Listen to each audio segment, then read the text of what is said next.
Hello friends, welcome to Kachipi talks. నా పేరు దీప్తి. మనం ఈరోజు చెప్పుకోబోతున్న కథ పేరు దేవుడు చేయలేని పని. ఇక మనం కథలోకి వెళ్ళిపోదాం. ఓ రాత్రి పాన్పుపై నిద్రిస్తున్న అక్బర్ చక్రవర్తికి టక్కున ఓ ఆలోచన వచ్చింది. దేవుడు సర్వసమర్థుడు, ఆయన చేయలేని పనంటూ ఉండదు. అలాగే రాజునైన నేను కూడా సర్వసమర్థుణ్ణి. నాకు కూడా అసాధ్యమైన పని లేదు, కానీ సృష్టి మాత్రం నాకు అసాధ్యం. అలాగే భగవంతుడికి కూడా సాధ్యం కాని పని ఏదైనా ఉందా అని సందేహం కలిగింది. ఎంత ఆలోచించినా అక్బర్కు దీనికి సమాధానం దొరకలేదు. మరుసటి రోజు దర్బార్లో ఇదే విషయమై బీర్బల్ను అడిగాడు. బీర్బల్, నేను చక్రవర్తిని, సమస్త పనులను చేయగలను.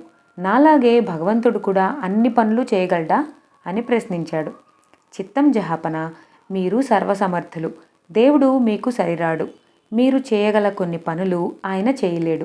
మీకున్న అవకాశం ఆయనకు లేదు అన్నాడు.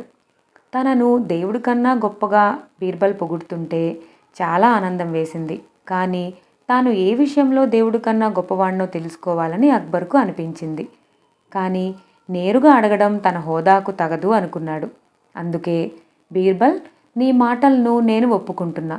అయితే నేను ఏ విషయంలో భగవంతుడి కన్నా గొప్పవాణ్ణో పాపం ఈ సభలో ఉన్న వాళ్లకు తెలియదు కదా, వాళ్ల కోసం కాస్త చెప్తావా అన్నాడు అక్బర్. అలాగే, తప్పకుండా జహాపన.